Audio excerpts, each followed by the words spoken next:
তারপরে সালাউদ্দিন ভাই বলতেছে আমি খুবই দেশপ্রেমিক। আমি বলছি আপনি মরার পরে বুঝবো আমি দেশপ্রেমিক না। কেন? শেখ মুজিবও তো দেশপ্রেমিক ছিল, কিন্তু মরার আগে তো হলো বাংলাদেশের সবচেয়ে বড় গাদ্দার হয়ে গেছে। মরার আগে আমরা কাউকে হাদিব মরিয়া প্রমাণ করিয়াছে সে দেশপ্রেমিক। ফলত সালাউদ্দিন ভাইয়ের যে ইভেন্ট যে অ্যাক্টিভিটিস গুলা, এগুলো কোনো পেট্রিয়টিজমের সাথে যায় না। এগুলো হলো বাংলাদেশ বিরোধী উনি কার্যক্রম করতেছেন। গ্যাস নাই, বিদ্যুৎ নাই, ভালো কথা। এখন বাংলাদেশ তাহলে কিভাবে দাঁড়াবে? এখন আমরা তাহলে কি করব? এখন অনেকে বলে যে তারেক রহমানের সমালোচনা, প্রধানমন্ত্রী ওনার সমালোচনা করলে প্রবলেম। আপনি এক জায়গায় রওনা দিচ্ছেন, যাবেন হলে গুলিস্তান, আপনি হলে মোহাম্মদপুরের দিকে হাঁটা শুরু করছেন, আপনি গুলিস্তান যাইতে পারবেন?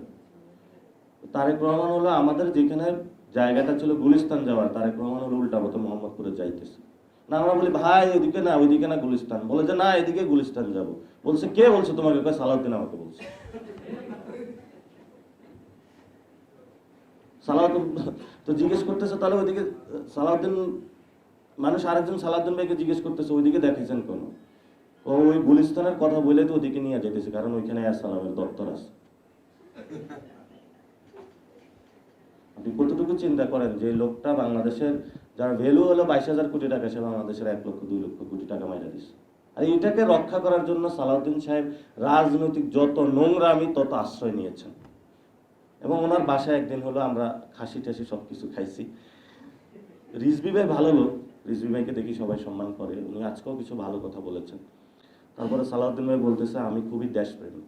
আমি বলছি আপনি মরার পরে বুঝবো আমি দেশপ্রেমিক না। কেন?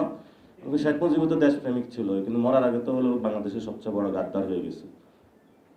মরার আগে আমরা কাউকে হাদিব মরিয়া প্রমাণ করিয়াছে সে দেশপ্রেমিক। ফলত সালাউদ্দিন ভাইয়ের যে ইভেন্ট যে অ্যাক্টিভিটিস গুলা, এগুলো কোনো পেট্রিয়টিজমের সাথে যায় না। এগুলো হলো বাংলাদেশ বিরোধী উনি কার্যক্রম করতেছেন।